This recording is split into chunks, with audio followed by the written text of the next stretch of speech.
V need a power shift എന്ന് ഞാൻ ഈ കുറച്ച് ദിവസങ്ങളായിട്ട് പറയുന്നുണ്ട്. What is that power shift? എന്താണ് എൻ്റെ അർത്ഥം? From self to God. നമ്മളിൽ നിന്ന് നമ്മുടെ നോട്ടം എടുത്തിട്ട് കർത്താവിൻ്റെ മുഖത്തേക്ക് നോക്കണം എന്നാണ് ദൈവത്തിൻ്റെ ആത്മാവ് വ്യക്തമായി ദൈവസഭയോട് പറഞ്ഞുകൊണ്ടിരിക്കുന്നത്. Focus on God. Take away your focus from your self. അല്ലേ? അവിടെ നല്ലോണം ഓർക്കണം, ദൈവത്തിൻ്റെ പദ്ധതികൾ എപ്പോഴും ദൈവത്തിൻ്റെ ശക്തിയാൽ ദൈവത്തിൽ മാത്രം ആശ്രയിച്ചിരിക്കുന്നവരിലൂടെ മാത്രമേ ദൈവം എന്തെങ്കിലും ചെയ്യുള്ളൂ. ഒന്നുകൂടെ പറയാം, the purposes of God will only be accomplished by the power of God. അതിന് സംശയമൊന്നും വേണ്ട. ദൈവശക്തിയാൽ മാത്രമേ ദൈവത്തിൻ്റെ പദ്ധതികൾ നിറവേറപ്പെടുകയുള്ളൂ. പക്ഷേ ആരിലൂടെ? Only through dependent people. ദൈവത്തിൽ ആശ്രയം വെച്ചിരിക്കുന്നവരിലൂടെ. അങ്ങനെ പറയുമ്പം ഒന്നുകൂടെ എടുത്തു പറയണം, നോട്ട് ബൈ ഹ്യൂമൻ വിസ്ഡം. മാനുഷിക ബുദ്ധിയിലൂടെ അല്ല, മാനുഷിക ശക്തിയിലൂടെ അല്ല, ഈവൻ ത്രൂ ഹ്യൂമൻ ഇന്നൊവേഷൻ. ഇന്നത്തെ കാലം വളരെ ഇന്നൊവേറ്റീവാണ്, വളരെ ക്രിയേറ്റീവാണ്. ഇന്നത്തെ ജെൻസി തലമുറയൊക്കെ വളരെ ക്രിയേറ്റീവാണ്. പക്ഷേക്കും ചില പിള്ളേരുടെ ക്രിയേറ്റിവിറ്റിയും ഇന്നൊവേഷനൊക്കെ കേട്ടാൽ നിങ്ങൾ ഈ സ്കൂളുകളിലെ സയൻസ് എക്സിബിഷൻ ഒന്ന് പോയി കാണണം. അയ്യോ, എന്തൊക്കെയാണ് പിള്ളേർ അവിടെ കൊണ്ട് വയ്ക്കുന്നതെന്ന് അറിയാമോ? ഡെമോൺസ്ട്രേറ്റ് ചെയ്യുന്നത് ഭയങ്കര സംഭവങ്ങൾ. അതുകൊണ്ട് ഇവിടെ ഇരിക്കുന്നൊരു പയ്യൻ ഉണ്ട്, അവൻ ഈ ഇടയ്ക്ക് എന്തോ ഡൽഹി പോയി എന്തൊക്കെയോ മേടിച്ചുകൊണ്ട് വന്നെന്ന് കേട്ടു. ഇനി അടുത്തത് എവിടെ പോകുന്നത്? ഗ്ലോബലി പോകുമെന്ന്. ചുരുക്കി പറഞ്ഞാൽ ഇവിടെ എങ്ങും നമ്മുടെ പിള്ളേരെ നിൽക്കത്തില്ല. നമ്മൾ നോക്കുമ്പോൾ വീട്ടിൽ നിന്ന് രാവിലെ ഇറങ്ങുന്നു, സെൻറ് തോമസ് സ്കൂളിൽ പോകുന്നു, സർവോദയ പോകുന്നു, ഇതൊക്കെ കാണുന്നുള്ളൂ. പക്ഷേ ഇവന്മാർ ഈ സ്കൂളിൽ പോവുകയും വരികയും ചെയ്യുന്നെങ്കിലും ഇവരുടെ ഉള്ളിലിരിക്കുന്ന ഇന്നൊവേറ്റീവ് മൈൻഡ്സ് ഒക്കെ, ഇന്നൊവേറ്റീവ് ബ്രെയിൻ. പക്ഷേ ഒരു കാര്യം ഓർക്കണം, when it comes to the things of God or for the purposes of God, thank God for innovation, thank God for strength, thank God for wisdom. പക്ഷേ അതൊക്കെ ഉള്ളപ്പോഴും ദൈവവേലയും ദൈവത്തിൻ്റെ പദ്ധതിയും മാനുഷിക ബുദ്ധിയിലും മാനുഷിക ശക്തിയിലും ഹ്യൂമൻ ഇന്നോവേഷനിലും ചെയ്യരുത്. Do it only by the power of God. ദൈവശക്തിയിൽ ആശ്രയിച്ച് ചെയ്യാവൂ, അല്ലേ? അതിൻ്റെ അവിടെയാണ് ഞാൻ ഈ പറയുന്നത്, we need to make a power shift. എന്താണ്? From confidence in self to dependence on God. തന്നിലുള്ള ആശ്രയം എടുത്തിട്ട് ദൈവത്തിങ്കൽ പൂർണ്ണമായും ആശ്രയിക്കണം. ദൈവസഭയോടുള്ള ദൂതാണ് ഞാൻ ഈ പറയുന്നത്. നമ്മുടെ ഇടയിൽ അനേക രോഗികളുണ്ടെന്ന് ഞാൻ പറഞ്ഞു. വൈദ്യശാസ്ത്രത്തിനായിട്ട് നന്ദി, thank God four medical science. പക്ഷെ ചിലപ്പോഴെങ്കിലും അവർ കൈമലത്തുന്നു പ്രിയപ്പെട്ടവരെ. ഇനി ഒന്നും പ്രത്യേകിച്ച് ചെയ്യാനില്ല. മെഡിക്കൽ കോളേജിൽ കിടക്കുന്ന ആ സഹോദരിയുടെ മക്കൾ പറയായിരുന്നു, ഡോക്ടേഴ്സ് ഇപ്പോൾ അവർക്ക് കൗൺസിലിംഗ് കൊടുത്തുകൊണ്ടിരിക്കുക. എന്താണ്? Don't be shocked, don't be surprised. അമ്മ മരിച്ചു, മരിക്കുമ്പോൾ നിങ്ങൾ ഞെട്ടരുത്, നിങ്ങളതിന് തയ്യാറാവണം, മരണത്തിന് തയ്യാറാവണം. വൈദ്യശാസ്ത്രത്തിന് ഒടുവിൽ അതേ പറയാൻ പറ്റും. Medical science can finally only say yeah get prepare for death, that's all. അടക്കാൻ വേണ്ടി ഒരു ശവശരീരവും ചുമന്നുകൊണ്ട് ഒരു കൂട്ടരിങ്ങനെ വരിക. അവരെങ്ങോട്ടാണ് പോകുന്നത്? സെമിത്തേരിയിലേക്കാണ് പോകുന്നത്. ആ പോകുന്ന കൂട്ട് വിലാപയാത്രയെന്ന് പറയും. അവരുടെ എല്ലാം മുഖം മ്ലാനമാണ്, എല്ലാവരും കരഞ്ഞുകൊണ്ട്. ഒരു വിധവയായ ഒരു അമ്മയുടെ ഏക മകനായിരുന്നു. ആ അമ്മയും കരഞ്ഞുകൊണ്ട് വന്നു, അമ്മയുടെ കൂടെ കരയാൻ കുറേ സ്ത്രീകളുമുണ്ട്. അങ്ങനെ ഒരു വിലാപയാത്ര വന്നപ്പോഴാണ് എതിരെ വേറൊരു യാത്ര വരുന്നത്. അത് വിലാപയാത്രയല്ല, യേശുവും കൂട്ടരും വരുന്നു. രണ്ട് പ്രൊസഷനും കൂട്ടിമുട്ടി. പെട്ടെന്ന് അങ്ങ് നിന്നപ്പോഴത്തേക്കും ചോദിച്ചു, ആരാ? എന്താ? ഈ അമ്മച്ചിയുടെ മോനാ. എന്ത് പറ്റി? ഒരു മോനേ ഉള്ളായിരുന്നു. എന്തായിരുന്നു അസുഖം? ഇങ്ങനെയായിരുന്നു. അയ്യോ, നമ്മളായിരുന്നെങ്കിൽ അടുത്ത് നിന്നിട്ട്, അമ്മച്ചി, അവർ heartfelt condolences will pray for you. ഞങ്ങൾ പ്രാർത്ഥിക്കാം, ദൈവം ആശ്വസിപ്പിക്കട്ടെ. ഞാനായിരുന്നേ പറഞ്ഞാൽ മാനുഷിക വാക്കുകൾക്ക് ഒത്തിരി പരിമിതി ഉണ്ടെന്ന് അറിയാം സിസ്റ്ററെ, എങ്കിലും ദൈവത്തിൻ്റെ പരിശുദ്ധാത്മാവ് സിസ്റ്ററെ ആശ്വസിപ്പിക്കട്ടെ. പക്ഷേ എൻ്റെ യേശു അങ്ങനെ ഒരു കണ്ടോളസൻസും പറഞ്ഞില്ല. എന്താ പറഞ്ഞത്? ചെന്ന മഞ്ചലിലൊന്ന് തൊട്ടു. പെട്ടെന്നൊരു അനക്കം, ചുവന്നവന്മാരൊന്ന് ഞെട്ടി. ഈ പെട്ടി കിടക്കുന്നതിന് എന്ത് ചെയ്തു? എഴുന്നേറ്റങ്ങ് ഇരുന്നു. സത്യം പറഞ്ഞാൽ വെപ്രാളം കുട്ടിമാർ പെട്ടി അങ്ങ് താഴെ ഇട്ട് കാണും. എന്തായാലും കൊണ്ട് കുഴപ്പമൊന്നുമില്ല, അകത്ത് ജീവൻ വെച്ച ആൾ ചാടി അങ്ങനെ നിന്നു. പിന്നെ തിരിച്ച് ആ വിലാപയാത്ര ശവക്കോട്ടെ പോയി കാണുമോ? എന്തിനാ പോകുന്നതിന്? ഇനി അത് സെമിട്രി പോണ്ട. ആ വിലാപയാത്രയെ നേരെ തിരിച്ച് ഈ ജയജയാത്ര അല്ലെങ്കിൽ സന്തോഷത്തോടുകൂടി. ഇനി പറഞ്ഞാൽ ഇന്ന് ലോകത്തിൽ ഇതുപോലെ 2 പ്രൊസഷൻസാണ്. One is a funeral procession going to the graveyard, whereas there is another procession also going. അത് ഫ്യൂണറൽ അല്ല. എന്താണത്? ജോയസ്, അല്ലേ? ക്രിസ്തുയേശുവിൽ ഞങ്ങളെ ജയോത്സവമായി നടത്തുന്ന മോർ ദാൻ കോൺകറേഴ്സ് എന്ന് പറയുന്ന നമ്മുടെ സേനാനായകൻ മുന്നിലും നമ്മൾ പുറകിലും കൂടെ പോകുന്ന ഒരു പ്രൊസഷനുണ്ട്. ഇതിലേത് പ്രൊസഷനിലാണ് ഞാനും നിങ്ങളും പ്രിയപ്പെട്ടത്? The world okay, they are marching towards the graveyard, whereas we, a bunch of people, then we are not marching towards the graveyard. നമ്മളെ ശരീരം കൊണ്ട് അടക്കുന്ന കാര്യമല്ല പറഞ്ഞത്. അതിനപ്പുറം നമുക്കൊരു പ്രത്യാശ ഉണ്ടെങ്കിൽ, ആ പ്രത്യാശ ഉള്ളവർക്കായിട്ട് ദൈവത്തെ സ്തുതിക്കുന്നു. ആ പ്രത്യാശ ഇല്ലാത്ത ആരെങ്കിലും ഇവിടെ വന്നിട്ടുണ്ടെങ്കിൽ, ആ പ്രത്യാശ ഇല്ലാത്ത ആരെങ്കിലും ഞങ്ങളെ കേൾക്കുന്നുവെങ്കിൽ ആ പ്രത്യാശ നേടിക്കണം. ഞാൻ ഇടയ്ക്കൊരു ഫ്യൂണറലിന് പോയപ്പം ഞാൻ വെളിയിൽ നിന്നോട്ട് നമ്മുടെ കൂടെ സഹോദരനോട് പറയാമായിരുന്നു, നല്ല നേരം ഇവിടെ 2 വാക്ക് പറയാം, അവർ പറയാത്തതിനായിട്ട് സ്തോത്രം. പ്രത്യാശ ഇല്ലാതെ മരിച്ച ഒരുവൻ, ഞാനീ പോയ ഫ്യൂണറലിൽ വിശ്വാസിയല്ലായിരുന്നു, അതുകൊണ്ടാണ് അല്ലേ. അപ്പോൾ അവിടെ കാണി ചെന്ന് അയ്യോ നമ്മൾ പാസ്റ്റർ 2 വാക്ക് പറയുമോ എന്ന് പറഞ്ഞാൽ സത്യം പറഞ്ഞാൽ എൻ്റെ പ്രാർത്ഥന ഒന്നും പറയാൻ അവിടെ പറയില്ല എന്ന്. കാര്യം അവിടെ എന്തു പറയാനാ? ഞാനൊക്കെ ഈ പ്രത്യേകിച്ച് ഈ പാസ്റ്റർമാർ ഈ വിശ്വാസികളുടെ ഫ്യൂണറലല്ലേ കൂടുതൽ പോകുന്നത്. അപ്പോൾ അവിടെ ചെന്ന് നമുക്ക് പറയാനുണ്ട്, കാരണം ഈ പ്രിയപ്പെട്ടവൻ മരിച്ചവൻ എവിടെ പോയി എന്നും അല്ലേ ഇനി നമുക്ക് കാണാമെന്നും ഒക്കെ നമ്മളിങ്ങനെ പറയും. നമുക്കത് നല്ല കോൺഫിഡൻസോടുകൂടിയാണ് പറയുന്നത്, കാരണം വചനം അത് പറയുന്നത്, അതുകൊണ്ടാണ്. പക്ഷേ യേശുവിനെ കൂടാതെ മരിച്ച ഒരുത്തൻ്റെ ഫ്യൂണറലിന് പോയിട്ട് എന്തു പറയാനാ? ഞാൻ സത്യമായിട്ട് ഞാൻ 2 ദിവസം മുമ്പ് പ്രാർത്ഥിച്ചു, കർത്താവ് എന്നോടൊന്നും പറയല്ലേ. എന്തായാലും ആരും ഒന്നും പറഞ്ഞില്ല.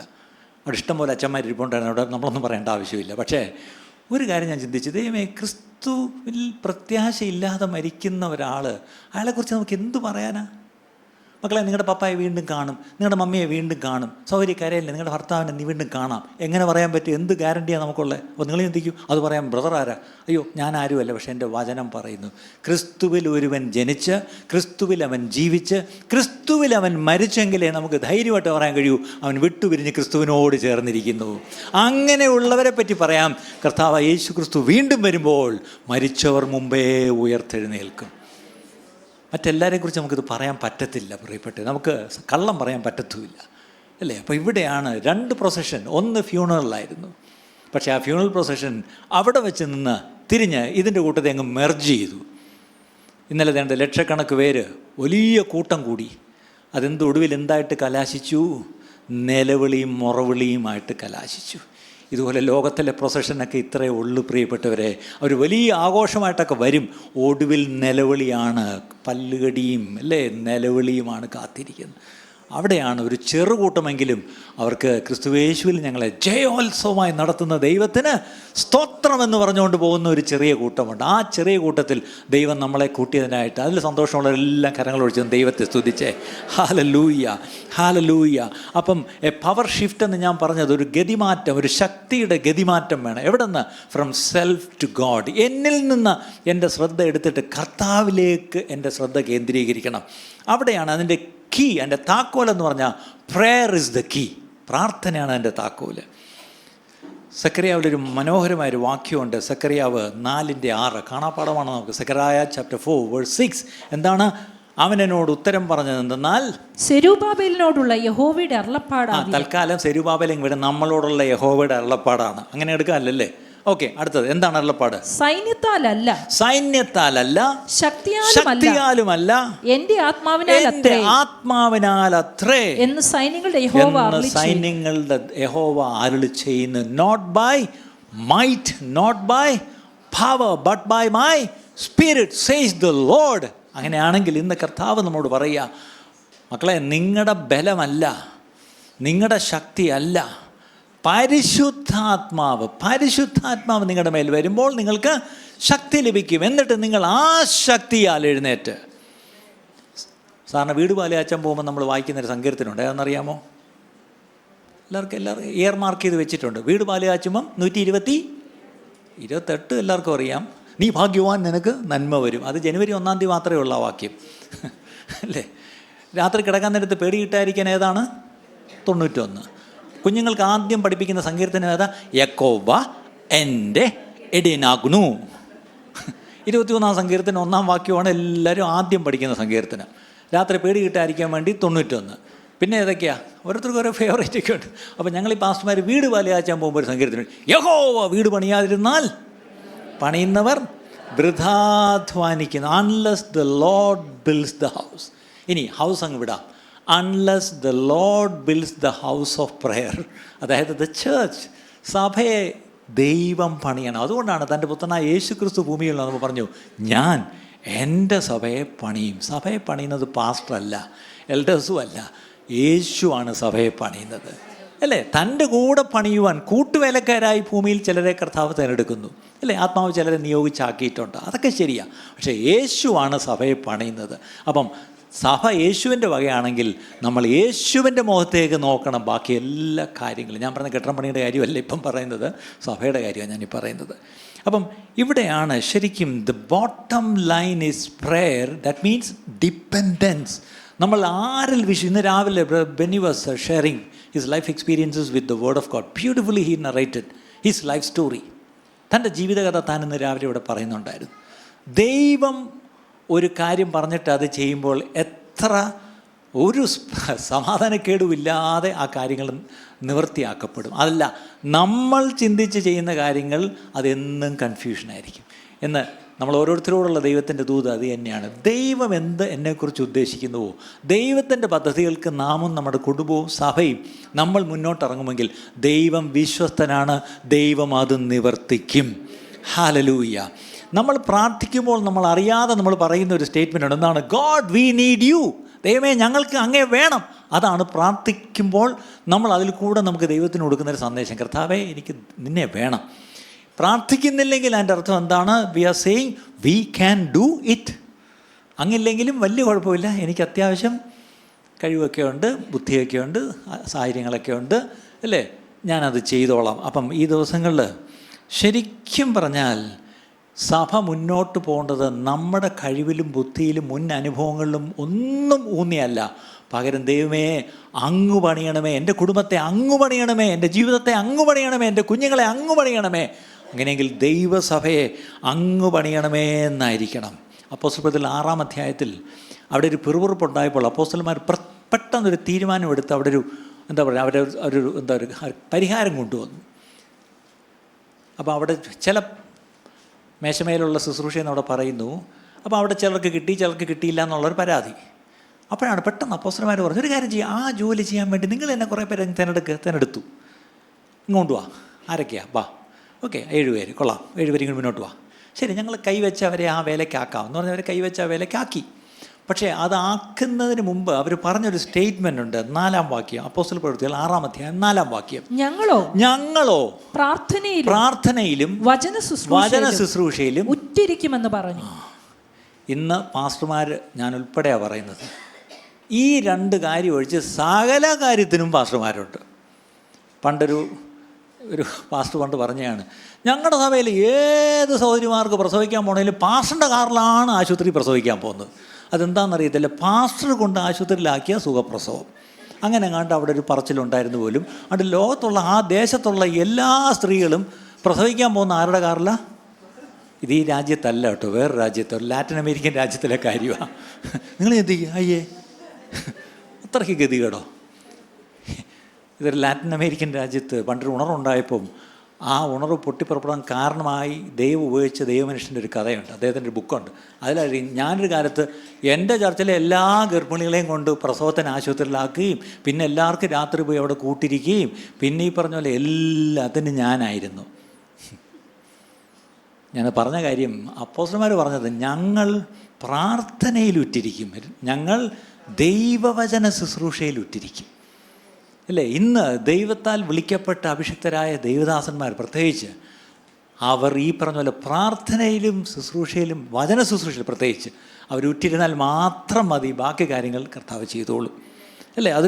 ഇനി അവർ മാത്രമല്ല, നമ്മൾ പുറപ്പാട് പുസ്തകത്തിൽ മോശയുടെ സംഭവം വായിക്കുമ്പം exodus chapter 17 when you read from 8 to 13, പുറപ്പാട് പുസ്തകം 17-ാം അധ്യായം 8 മുതൽ 13 വരെ, അവിടെ മോശ ദ ഗ്രേറ്റ് ലീഡർ, അല്ലേ, വലിയ നേതാവാണ് മോശ. അദ്ദേഹം ഈ ലക്ഷക്കണക്ക് ജനത്തെ ഇങ്ങനെ നയിച്ചുകൊണ്ട് വരിക. അപ്പം പെട്ടെന്ന് ചില യുദ്ധങ്ങളൊക്കെ ഉണ്ടാവും. ഒരു യുദ്ധം ഉണ്ടായി. അപ്പോൾ യുദ്ധം ഉണ്ടായപ്പോൾ എന്തു പറ്റി? അവിടെ എന്തോ ഒരു, നമ്മുടെ പുതിയ ഭാഷ പറഞ്ഞൊരു വശപ്പശക്. അപ്പോൾ പെട്ടെന്ന് മോശ ഒരു പർവ്വതത്തിലോട്ട് കയറി അവിടെ എന്ത് ചെയ്തു? കൈ ഉയർത്തി നിന്നു. അപ്പം മോശ കൈ ഉയർത്തി നിൽക്കുമ്പം ആർക്കാണ് ജയം? ഇസ്രായേൽ ജനത്തിന്. എന്തെങ്കിലും കാരണം കൊണ്ട് കൈ ഒന്ന് താഴ്ത്തിയിടുമ്പം ശത്രുവിൻ്റെ ജയം. കുറേ കഴിഞ്ഞപ്പോൾ ഇങ്ങനെ പാവം എന്ത് ചെയ്യും, ഇങ്ങേർക്ക് പറഞ്ഞല്ലോ വയസ്സും പ്രായമൊക്കെ ആയി, പിന്നെ ക്ഷീണമുണ്ട്, പിന്നെ എന്താണ് ഫ്രോസൺ ഷോൾഡറൊക്കെ ഉണ്ട്. അപ്പോൾ എന്ത് പറ്റി ആണ്ടാ ഫ്രോസൺ ഷോൾഡർ പറഞ്ഞപ്പോൾ അയ്യോ അതൊരു ദൂതായിരുന്നോ, എനിക്കതുണ്ട് പാസ്റ്ററെ അല്ലേ. ഇവിടെ മോശയുടെ കാര്യം പറഞ്ഞപ്പോഴും ഇവിടെ ആത്മാവിൻ്റെ കാര്യം പറഞ്ഞിട്ടൊന്നും കത്തുന്നില്ല. ഫ്രോസൺ അയ്യോ ഉറങ്ങിക്കൊണ്ടിരുന്നവർ പോലും ഉണർന്നുപോയി. ഫ്രോസൺ ഷോൾഡർ എന്നല്ലും പറഞ്ഞോ, അത് തന്നെയാണ് എൻ്റെ പ്രശ്നം. കണ്ടോ, അവനവൻ്റെ വേദന പറയുമ്പോൾ പെട്ടെന്ന് കണക്റ്റ് ആവും. അല്ലാതെ ഇവിടെ വലിയ ആത്മാവിൻ്റെ കാര്യങ്ങളും ഈ പറഞ്ഞ പോലെ വചനത്തിൽ ദൂതും ഒക്കെ പറഞ്ഞിട്ടൊന്നും ഒരു കാര്യമില്ല. ഫ്രോസൺ ഷോൾഡർ പറഞ്ഞപ്പോൾ പെട്ടെന്ന് ഇങ്ങനെ നോക്കുന്ന ഓരോരുത്തർ അല്ലേ. അപ്പോൾ ഇവിടെ ആ ഭാഗം ഒന്ന് വായിച്ചേ. മോശയുടെ 12-ാം വാക്യം. എന്നാൽ മോശയുടെ കൈ ഭാരം തോന്നിയപ്പോൾ മോശയുടെ കൈ ഭാരം തോന്നിയപ്പോൾ അത് മോശയുടെ കൈക്കൊരു ഭാരം തോന്നി. കാരണം ഇങ്ങനെ ഒരു പാവം മനുഷ്യനല്ലേ, വയസ്സായി, ശരീരത്തിൽ ക്ലേശമൊക്കെ ഉണ്ട്, ഈ കൈ എത്ര പൊക്കി വെച്ചുകൊണ്ടിരിക്കും, ഭാരം തോന്നും അല്ലേ. ഈ വചനത്തിലും പ്രാർത്ഥനയിലും ഉറ്റിരിക്കുന്നവർക്ക് ഭാരം തോന്നും പ്രിയപ്പെട്ടവരെ. അവരുടെ കൈ ഒന്ന് ഉയർത്തിപ്പിടിക്കാൻ വേണ്ടി അവരെന്ത് ചെയ്തു, ഒരു കല്ലെടുത്ത് വെച്ചു. എന്നിട്ട് അവൻ അതിന്മേൽ ഇരുന്നു. കല്ലെടുത്ത് കൈയുടെ മേലല്ല വെച്ചത്, കല്ലെടുത്ത് വെച്ചിട്ട് അതിൽ ഇയാളെ ഇരുത്തി. ആദ്യം ഇങ്ങനെ ഒന്ന് എന്ത് ചെയ്യണം, ഇന്നത്തെ പ്രശ്നം ഒരു മാസ്റ്റർമാർ ഇരിക്കത്തില്ലല്ലോ, അതാണല്ലോ വേറൊരു പ്രശ്നം. ചില നിങ്ങൾ എന്നെ നോട്ടം കണ്ടാൽ അറിയാം, ഇതാ പറയുന്ന പാസ്റ്റർ ഒന്ന് ഇരുന്ന് തന്നാൽ ഞങ്ങൾ എഴുന്നേക്കാം. എല്ലാവരും കൂടി ഇരുത്തും, ശരിയാ ശരി. അവിടെ കല്ലേൽ ഈ മോശ ഇരുന്നിട്ട് എന്ത് ചെയ്തു, അഹരോനും ഹൂരും ഒരുത്തൻ ഇപ്പുറത്തും ഒരുത്തൻ അപ്പുറത്തും നിന്ന് അവന്റെ കൈ താങ്ങി. അങ്ങനെ അവന്റെ കൈ സൂര്യൻ അസ്തമിക്കും വരെ ഉറച്ചു നിന്നു. സൂര്യൻ അസ്തമിച്ചപ്പോഴും ജയം കൊടുത്തു. ആ ജയം പൂർണ്ണമായി. അതിൻ്റെ അർത്ഥം ഈ പറഞ്ഞാൽ കർത്താവിൻ്റെ വേല ചെയ്യുന്നവരുടെ ഇടത്തും വലത്തും നിൽക്കുവാനും ചിലരെ ദൈവം വിളിച്ചിട്ടുണ്ട്. അതിൻ്റെ അർത്ഥം അതിനെ വേറെ ആരെയും അവിടെ ഒഴിവാക്കിയിട്ടില്ല പ്രിയപ്പെട്ടവരെ. ഈ ദിവസങ്ങളിൽ ഇതാണ് ഈ സഭയിൽ നടക്കേണ്ടത്. എല്ലാവരും ചേർന്ന്, ഒരാൾക്ക് ഭാരം വരുമ്പോൾ മറ്റേ ആൾ താങ്ങിക്കൊടുക്കുക അല്ലേ. ഈ പറഞ്ഞാൽ അങ്ങനെ എല്ലാവരും കൂടെ ചേർന്ന് the church leaders need to gather a team of prayer partners. ദിവസങ്ങൾ ചോദിക്കുക, പ്രാർത്ഥനാ പങ്കാളികൾ എന്ന് പറയത്തില്ലേ അല്ലേ, അതെന്തിന്? To support them in intercessory prayer അല്ലേ. ഈ ദിവസങ്ങളിൽ വാസ്തവമായിട്ട് ഒരുപാട് പ്രാർത്ഥന ആവശ്യമുണ്ടെങ്കിൽ, മധ്യസ്ഥ പ്രാർത്ഥന ആവശ്യമുണ്ടെങ്കിൽ അതിന് അനേക പ്രെയർ പാർട്ട്നേഴ്സിന് വേണം. So let's all get ready. Let's all start praying. Let's all start interceding so that this nation, the land will be healed. If only my people who are called by my name, എൻ്റെ നാമം വിളിക്കപ്പെട്ടിരിക്കുന്ന എൻ്റെ ജനം തങ്ങളെ തന്നെ ഒന്ന് താഴ്ത്തി എൻ്റെ മുഖം ഒന്ന് അന്വേഷിച്ചിരുന്നെങ്കിൽ ഞാൻ അവരുടെ പാപങ്ങളല്ലേ അവർ അനുഭവിക്കുമ്പം അത് ക്ഷമിച്ചു കൊടുക്കും. അതിൻ്റെ കൂട്ടത്തിൽ ബോണസായിട്ട് ദേശത്തിന് സൗഖ്യവും വരുത്തി കൊടുക്കും. ഇന്ന് ഞാൻ പറയട്ടെ, the healing of the land is in the hands of God's people. പക്ഷെ നമ്മൾ എന്താ ചെയ്യേണ്ടത്? ഒന്ന് നമ്മളെ താഴ്ത്തി അവൻ്റെ മുഖത്തേക്ക് നോക്കണം. ഈ ദിവസങ്ങളിൽ സഭ ഒന്ന് താഴ്ത്തി അവൻ്റെ മുഖത്തേക്കൊന്ന് നോക്കിയാൽ ദേശത്തിന് സൗഖ്യം വരും. ഇന്ത്യ മഹാദേശത്തിൻ്റെ സൗഖ്യം ഭരിക്കുന്ന പാർട്ടിയുടെ കയ്യിലോ പ്രതിപക്ഷത്തിൻ്റെ കയ്യിലോ ജുഡീഷ്യറിയുടെ കയ്യിലോ ഒന്നുമല്ല പ്രിയപ്പെട്ടവരെ. പ്രാർത്ഥിക്കുന്ന ദൈവജനം എത്ര പേര് ദേശത്തുണ്ടോ അവരുടെ പ്രാർത്ഥനയ്ക്ക് ഉത്തരമായി ദേശത്ത് സൗഖ്യം. India will be healed. Do you believe that? India will be healed. എങ്ങനെ? If only the church in India will rise up and pray. പക്ഷെ ആ പ്രേയറിനൊരു പോസ്റ്ററുണ്ട്, തങ്ങളെ തന്നെ താഴ്ത്തി ഒന്ന് ഇരിക്കണം, ഒന്ന് താഴ്ത്തണം, അവൻ്റെ മുഖത്തേക്കൊന്ന് നോക്കണം, പാപങ്ങളൊന്ന് ഏറ്റു പറയണം, ദുർമാർഗങ്ങളുണ്ടെങ്കിൽ അതൊന്ന് വിട്ടു തിരിയണം. ഇത്രയും ചെയ്തു കഴിഞ്ഞാൽ കർത്താവ് ആദ്യം നമ്മളോട് ക്ഷമിക്കുക. അതായിരുന്നു ആവശ്യം. ദൈവത്തിൻ്റെ ക്ഷമ നമുക്ക് ആവശ്യമാണ് അല്ലേ. നമ്മളോട് ക്ഷമിച്ച് കഴിയുമ്പം ബോണസ് എന്താണ്? ദേശത്തിന് സൗഖ്യം. നമ്മളത് ദേശത്തിൻ്റെ സൗഖ്യത്തിന് വേണ്ടി പ്രാർത്ഥിക്കുക. ആദ്യം പാപങ്ങൾ ഏറ്റുപറഞ്ഞ് നമുക്ക് വേണ്ടി പ്രാർത്ഥിക്കുക. അപ്പം പാപവും ക്ഷമിച്ച് കിട്ടും, ദേശത്തിന് സൗഖ്യവും കിട്ടും. ഇവിടെയാണ് ശരിക്കും പറഞ്ഞാൽ അങ്ങനെയുള്ള ചർച്ചിലൊരു പ്രയോറിറ്റി എന്താണെന്ന് ചോദിച്ചാൽ പ്രെയർ. അങ്ങനെ ഉണ്ടെങ്കിൽ മാത്രമേ ഉള്ളൂ ആ ചർച്ചിനെ പറ്റി വിളിക്കാൻ പറ്റൂ. എന്താണ്? An house of prayer for all nations. എന്താണ്? സകല ജാതികൾക്കുമുള്ള പ്രാർത്ഥനാലയം. എത്ര പേര് ആഗ്രഹിക്കുന്നു? Lord let me be called. ഈ ആലയം പ്രാർത്ഥനാലയം എന്ന് വിളിക്കപ്പെടട്ടെ.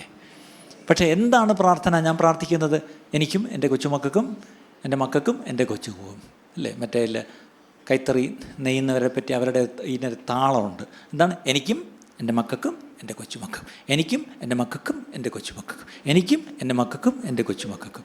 അതറിയാം, ആ താളം അറിയാം. Australia, UK, America, Australia, UK, America, Australia, UK, America. ആ നിങ്ങളുടെ പ്രാർത്ഥന ഒന്ന് റെക്കോർഡ് ചെയ്ത് ഇന്ന് വൈകിട്ടത്തെ പ്രാർത്ഥന, കുടുംബ പ്രാർത്ഥന ഉണ്ടെങ്കിൽ ഒന്ന് കേട്ടു നോക്കിയേ. കൃത്യം എന്താണ്? ഓസ്ട്രേലിയ അല്ല, കാനഡ, തിരിച്ച് വരാം. Okay, Canada, UK. നിങ്ങളിട്ടോ, നിങ്ങളുടെ മക്കൾ എവിടെയൊക്കെയാണോ അവിടെ ഇട്ടോ. നിങ്ങളുടെ മക്കൾ ലോകത്ത് എവിടെയോ പോട്ടെ, ഒരു കുഴപ്പമില്ല, ഞങ്ങൾക്ക് ഒരു അസുഖമില്ല. പക്ഷേ നിങ്ങളുടെ പ്രാർത്ഥന അവിടെ മാത്രമാണെങ്കിൽ സോറി, അതല്ല ദൈവം ആഗ്രഹിക്കുന്നത്. അതല്ല പ്രിയപ്പെട്ടവരെ. ഈ ദിവസങ്ങളിൽ ഈ ആലയം പ്രാർത്ഥനാലയം എന്ന് വിളിക്കപ്പെടട്ടെ. പക്ഷേ ഈ ആലയത്തിൽ സകല ജാതികൾക്കും വേണ്ടിയുള്ള പ്രാർത്ഥനാലയമായിരിക്കണം. നമ്മുടെ കുടുംബം ഒരു പ്രാർത്ഥനാലയമായിട്ട് അറിയപ്പെടട്ടെ. എന്താ പ്രാർത്ഥന? സകല ജാതികൾക്കുമുള്ള പ്രാർത്ഥനാലയം. ദൈവസഭ ഒരു പ്രാർത്ഥനാലയമായിട്ട് മാറട്ടെ. ആർക്ക് വേണ്ടി പ്രാർത്ഥിക്കും? സകല ജാതികൾക്കുമുള്ള പ്രാർത്ഥനാലയം. എത്ര പേരൊന്ന് സമർപ്പിക്കുക? How many will pray, Lord let me, my life Lord, my very life, my family, Lord, my church, let my church, let my family, let even myself be a house of prayer for all nations, for all nations. Won't you just commit yourselves and say, Lord, I will pray. ഞാൻ പ്രാർത്ഥിക്കാൻ കർത്താവേ, ഞാൻ പ്രാർത്ഥിച്ചിരുന്നെങ്കിൽ ഒരുപാട് കാര്യങ്ങൾ നടന്നേനെ. ഞാൻ പ്രാർത്ഥിച്ചിരുന്നെങ്കിൽ എത്രയോ വ്യത്യാസം വന്നേനെ. ഞാൻ പ്രാർത്ഥിക്കുമ്പോൾ ചുറ്റുപാട് വല്ല വ്യത്യാസം, ആദ്യം എനിക്ക് വ്യത്യാസം വരും. ഒന്ന് സമർപ്പിച്ചാട്ട്. Just take a minute before brother comes. Take a minute and pray. Lord, make me a pray warrior. Lord, make me a person who will pray. Let there be a focus shift from myself to God master. അനേക പ്രശ്നങ്ങൾക്ക് പരിഹാരമില്ലാതെ എൻ്റെ ജീവിതത്തിൽ കിടക്കുന്നു. അനേക പ്രശ്നങ്ങൾക്ക് പരിഹാരമില്ലാതെ എൻ്റെ കുടുംബം വലയുന്നു. അനേക പ്രശ്നങ്ങൾക്ക് പരിഹാരമില്ലാതെ സഭകൾ കുഴങ്ങിക്കിടക്കുന്നു. അതിനിടയിൽ കർത്താവേ, വാസ്തവമായിട്ട് കർത്താവേ, പ്രശ്നങ്ങൾക്ക് പരിഹാരമുണ്ട്. അത് പ്രാർത്ഥനയിലൂടെയാണ് കർത്താവേ, അത് ബുദ്ധിയിലൂടെ അല്ല. ഇൻ്റലക്റ്റൊക്കെ അവിടെ നിൽക്കട്ട് കർത്താവേ. പകരം let your spirit guide and lead us Lord. നാഥ, അങ്ങയുടെ കരുത്തിലേക്ക് ഞങ്ങളെ സമർപ്പിച്ച് പ്രാർത്ഥിക്കുന്നു. അങ്ങ് സഭയോട് പറയുന്ന ദൂതനായിട്ട് സ്തോത്രം. ഞങ്ങളത് ഏറ്റെടുക്കുന്നു, ഞങ്ങളത് വിശ്വസിക്കുന്നപ്പാ. ഞങ്ങളൊന്ന് പ്രാർത്ഥിക്കുമെങ്കിൽ കർത്താവേ, ഒന്ന് ഞങ്ങൾ ഇടിവിൽ നിന്നാൽ ഞങ്ങളുടെ അവസ്ഥയ്ക്കും ഭേദം വരും, ഞങ്ങളുടെ ദേശത്തിന് സൗഖ്യം വരും കർത്താവേ. ഞങ്ങൾക്ക് തന്നെ സൗഖ്യമില്ലപ്പാ. ഞങ്ങൾക്ക് തന്നെ സൗഖ്യമില്ലാത്തപ്പോൾ എങ്ങനെ ദേശത്തിന് സൗഖ്യം വരുമപ്പാ? ഞങ്ങൾ അനുദപിച്ച് മടങ്ങി വരുന്നു. അങ്ങയുടെ മുഖം നോക്കുന്നപ്പാ. ഞങ്ങളെ തന്നെ താഴ്ത്തുന്നു. പ്രാർത്ഥന കേട്ടിരിക്കുക. സ്തോത്രം. യേശു ക്രിസ്തുവിൻ്റെ നാമത്തിൽ തന്നെ. ഇന്നത്തെ ഈ സന്ദേശം നിങ്ങൾക്ക് അനുഗ്രഹമായി തീർന്നു എന്ന് ഞങ്ങൾ ആത്മാർത്ഥമായി വിശ്വസിക്കുന്നു. ഇതുപോലെയുള്ള അനുഗ്രഹിക്കപ്പെട്ട സന്ദേശങ്ങൾ തുടർന്നും കേൾക്കുവാൻ ദയവായി ഞങ്ങളുടെ ഈ ചാനൽ നിങ്ങൾ സബ്സ്ക്രൈബ് ചെയ്യുക. അതിലൂടെ നമ്മുടെ രക്ഷിതാവും കർത്താവും വീണ്ടെടുപ്പുകാരനുമായ യേശു കർത്താവുമായിട്ടുള്ള ദൃഢമായ ബന്ധത്തിൽ വളരുവാൻ അത് കാരണമായി തീരട്ടെ എന്ന് ഞങ്ങൾ പ്രാർത്ഥിക്കുന്നു. മറക്കാതെ ഇപ്പോൾ തന്നെ സബ്സ്ക്രൈബ് ചെയ്യൂ. ദൈവം നിങ്ങളെ അനുഗ്രഹിക്കുമാറാകട്ടെ.